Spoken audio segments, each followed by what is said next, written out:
Bismillahirrahmanirrahim. Baik teman-teman sekalian, sudah datang ya ini yang shift pagi, shift malam juga sudah selesai ya, pekerjaannya sudah kumpul semua. Kita mulai saja untuk operan dari shift malam ke pagi. Oke, saya buka ya. Bismillahirrahmanirrahim. Assalamualaikum warahmatullahi wabarakatuh. Waalaikumsalam warahmatullahi Waalaikumsalam warahmatullahi wabarakatuh. wabarakatuh. Alhamdulillahirrahmanirrahim. Pada kesempatan pagi ini kita masih diberikan nikmat sehat untuk berkumpul melakukan handover atau timbang terima dari shift malam ke shift pagi. Kita mulai saja operan kali ini dengan membaca basmalah. Bismillahirrahmanirrahim.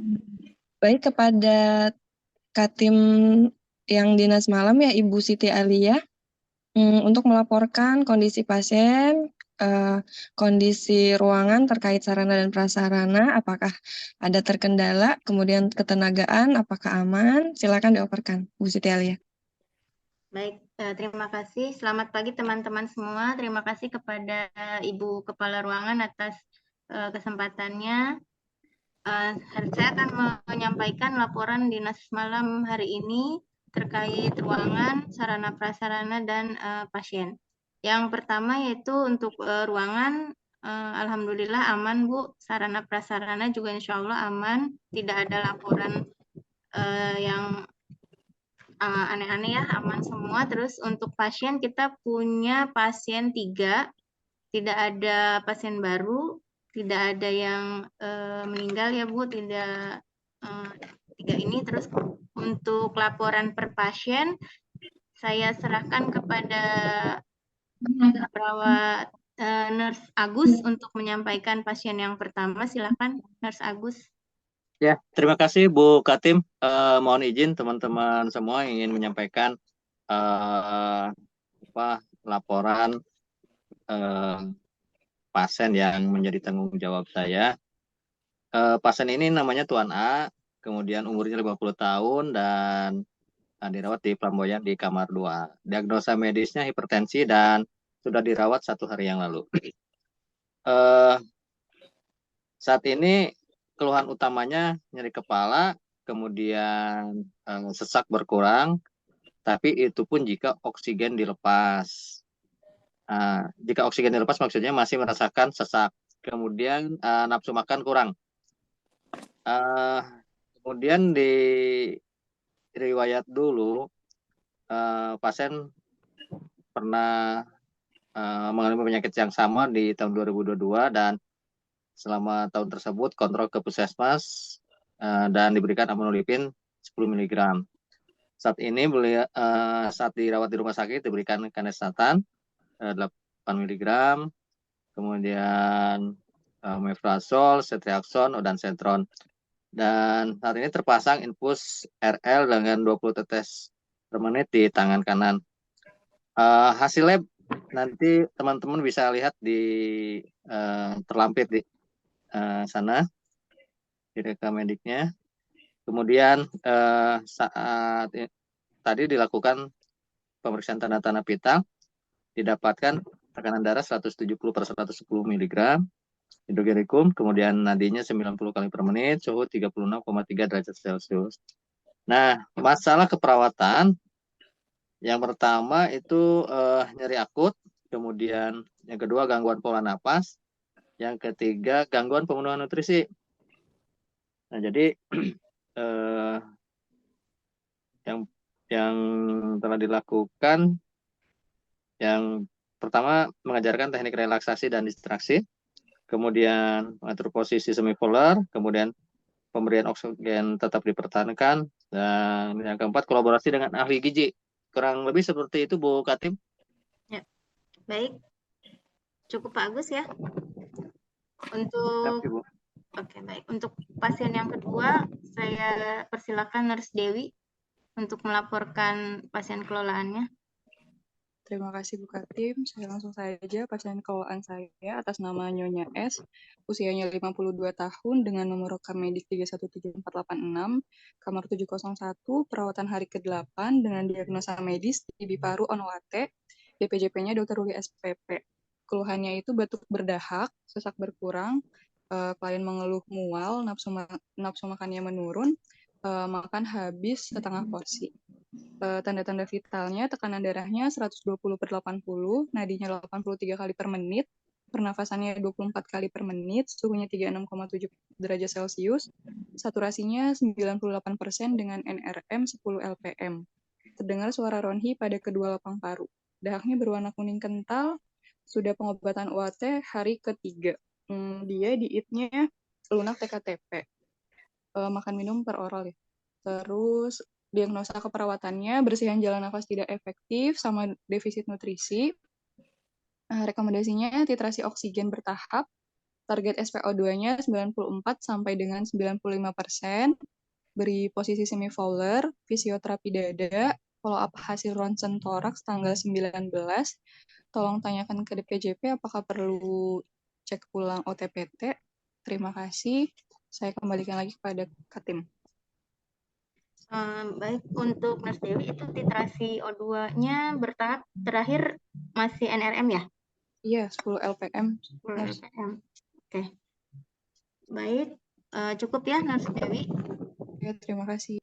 Untuk pasien yang ketiga, silakan untuk Nurse Yulia Stuti menyampaikan laporan pasien kelolaannya. Baik, terima kasih Bu Katim. Saya akan melaporkan pasien kelola saya dengan nama pasien Tuan H, 50 tahun, DVJP-nya Dr. Bambang, spesialis jantung, diagnosa medisnya CHF. Untuk masalah keperawatannya, penurunan curah jantung, kelebihan volume cairan interaksi aktivitas. Keluhan pasien masih sesak, namun sudah jauh berkurang, cepat lelah saat coba berjalan, kaki bengkak, tidak ada nyeri dada, memiliki riwayat hipertensi sejak 12 tahun, biasa mengonsumsi amlodipin 10 mg, clean, rutin kontrol ke rumah sakit, clean, dan obat dengan obat rutin lainnya yaitu digoxin 1x1, Prosemid 1x40, KSR 1x1. Tidak ada alergi obat maupun makanan, tidak ada riwayat operasi, sudah berhenti merokok sejak 10 tahun. Terpasang dawar kateter nomor 16 dengan haluran urin 3.500 per cc atau per 24 jam, terpasang IP CAT di metakavar sinistra dengan RL 500 cc per 24 jam, terpasang O2 nasal 2 liter dengan posisi semi Fowler 30 derajat. Dietnya lunak rendah darah, batasan cairan 1000 cc per 24 jam. Klin dan keluarga cukup paham tentang penyakitnya dan menganggap sakitnya merupakan ini adalah udah dari ujian dari Tuhan. Kesadarannya CM, tekanan darah 160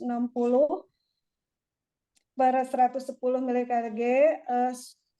nadi 100 kali per menit, respirasi 20 kali per menit, suhu 36,5, CRT-nya kurang 2 detik dan saturasi oksigennya 95%, berat badannya 55 kg, sebelum sakit 60 kg dan tinggi badan 167 cm.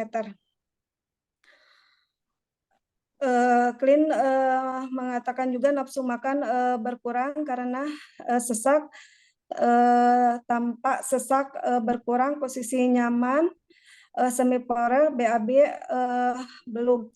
Untuk ronsen toraks, kardiomegali 60%, EKG terlampir dengan heart rate 124. Pasien punya hasil echo tanggal 20 bulan 5.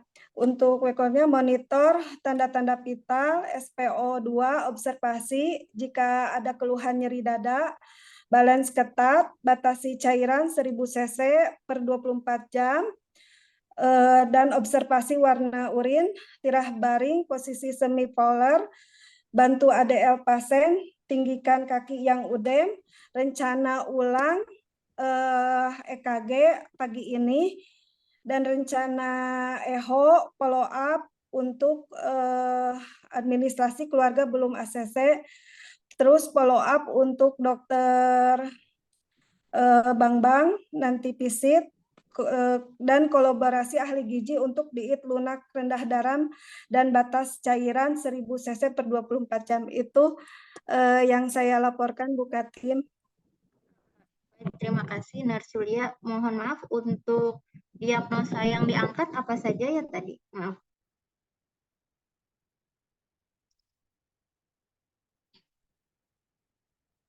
Di mute, maaf. Masih di mute. Penurunan curah jantung dan kelebihan volume cairan, intoleransi aktivitas.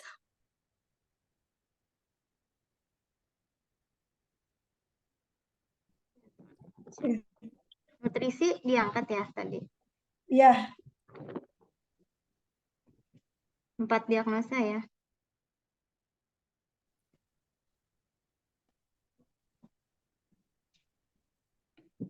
Ya, jadi yang sudah yang mau di follow up itu monitor TTV, kemudian observasi balance cairan,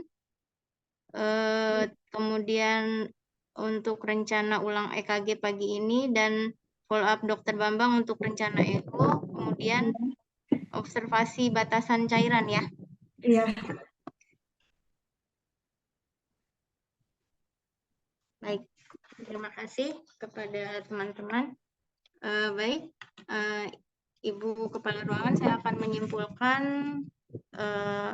hasil dari laporan dari perawat yang berdinas malam ini. Untuk pasien yang pertama yaitu Tuan A, 50 tahun dengan diagnosa hipertensi. Diagnosa yang diangkat yaitu nyeri akut, gangguan pola nafas, dan pemenuhan nutrisi. Yang sudah kami lakukan yaitu sudah diajarkan teknik relaksasi. Untuk tim pagi kami mohon follow up, dilanjutkan, kemudian mempertahankan posisi semivolar, mempertahankan O2 karena bila dilepas masih sesak, kemudian monitoring untuk asupan nutrisi, dan minta tolong untuk kolaborasi gizi pagi ini. Kemudian untuk pasien yang kedua yaitu Nyonya S, 52 tahun dengan diagnosa TB paru on OAT. Diagnosa yang diangkat yaitu bersihan jalan nafas tidak efektif, kemudian defisit nutrisi. Untuk follow up pagi ini minta tolong pada tim pagi yaitu pertahankan posisi semivolar. Nanti titrasi O2 bertahap. Saat ini kita masih di NRM 10 liter dengan saturasi 98%. Kemudian minta tolong follow up untuk hasil labnya. Untuk defisit nutrisinya tolong saran sih cek OTPT atau perlu cek OTPT atau tidak ke DPJP ya, karena masih mual muntah. Monitoring asupan nutrisinya mohon dimonitoring, kalau perlu sekalian untuk kolaborasi gizi pagi ini.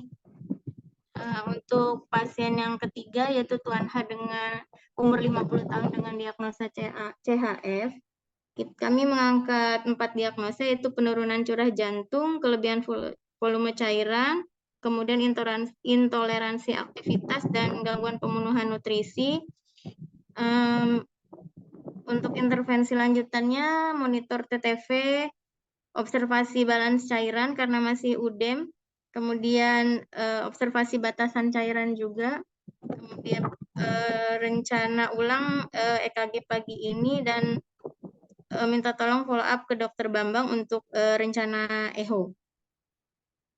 Untuk gizinya boleh sekalian mungkin ya Bu untuk kolaborasi gizinya. Demikian yang dapat saya sampaikan untuk laporan pasien malam ini. Kurang lebihnya mohon maaf. Terima kasih. Saya serahkan kembali kepada Ibu Kepala Ruangan. Ya, baik, terima kasih Bu Siti Alia. Tadi sudah disimpulkan ya beberapa poin yang harus dikerjakan untuk yang dinas pagi. Untuk Katim pagi, apa ada yang perlu diklarifikasi? Kemudian silakan untuk dibagi alokasi pasiennya ya. Dipersilakan pada Katim yang pagi. Baik, Nurse Ibu. Ega ya? Iya. Ya, Bu. Baik, Bu. Jadi pasien yang pertama, Tuan A dengan diagnosa hipertensi itu akan dipegang oleh Nurse Nur Fitri. Pada pasien ini, hal yang harus diperhatikan itu nanti kolaborasi dengan ahli gizi untuk diet rendah garamnya. Jangan lupa pertahankan O2-nya saat aktivitas. Untuk pasien yang kedua, Nyonya Sari dengan TB paru on OAT akan dipegang oleh Nurse Fitriani. Hal yang perlu diperhatikannya nanti kolaborasi pas visit, tanya masih harus cek OTPT atau enggak, terus pertahankan O2-nya. Jangan lupa follow up hasil ronsen torak tanggal 19 kemarin ya, sama titrasi O2 bertahap. Untuk pasien yang ketiga, Tuan H, CHF usia 50 tahun, itu akan dipegang oleh Nurse Rina. Hal yang perlu diperhatikan, kolaborasi dengan gizi, untuk rendah garam, edukasi untuk keluarga, untuk bantu ADL pasiennya, terus pertahankan posisi, follow up untuk rencana hari ini, EKG, batasi cairan ya, terus cek edema sama monitor TTP persip ya. Baik, Bu. Teman-teman pagi ada yang ditanyakan? Terima kasih Nurse Ega. Ada yang ditanyain lagi? Ini ada yang perlu diklarifikasi untuk PA yang lain? Ada yang masih kurang jelas nggak? Baik, sudah cukup jelas ya? Baik. Kalau sudah cukup jelas, sebelum saya tutup paparan ini, ada informasi sedikit dari pihak manajemen yang harus saya sampaikan untuk mengingatkan kepada teman-teman semua tetap menjaga iklim kerja yang baik, kemudian menjaga ruangan ya, karena ini rumah kedua kita jaga kebersihannya dengan 5R, rapi, ringkas, resik, rawat, rajin, seperti slogan kita ya. Kemudian untuk meningkatkan keselamatan pasien, semua tindakan yang dilakukan diharapkan tetap berpedoman pada pasien safety goals. Yang kita ketahui, kita udah pada apal ya di sini ya. Yang pertama apa? Identifikasi pasien, kemudian meningkatkan komunikasi yang efektif. Yang ketiga, peningkatan keamanan obat yang harus diwaspadai. Yang keempat, kepastian untuk tempat lokasi, tempat prosedur, dan tempat pasien operasi. Yang kelima, untuk pengurangan risiko infeksi terkait pelayanan kesehatan. Yang kelima, pengurangan risiko pasien akibat jatuh. Itu saja. Terima kasih banyak kepada yang dinas malam ya. Sudah sangat baik melakukan asuhan keperawatan. Semoga pasien-pasien kita lekas sembuh. Kitanya juga tetap sehat ya. Kemudian yang dinas pagi bisa menjalankan asuhan keperawatan pada pasien dengan baik, pasien aman, lingkungan juga aman. Semua aktivitas kita pagi ini semoga menjadi nilai ibadah di mata Allah Subhanahu wa Ta'ala. Amin ya rabbal alamin. Sebelum kita memulai aktivitas dan mengakhiri yang dinas malam ya, baiknya kita berdoa. Baiklah, berdoa dimulai. Ya, berdoa selesai. Ya, saya tutup. Assalamualaikum warahmatullahi wabarakatuh. Waalaikumsalam warahmatullahi wabarakatuh. Waalaikumsalam warahmatullahi wabarakatuh. Terima kasih Bu Karu. Terima kasih Bu Ya, Karu. sama-sama. Terima kasih. Selamat istirahat. Selamat Ya. berdinas Mohon buat yang izin pagi. Bu Kaltim.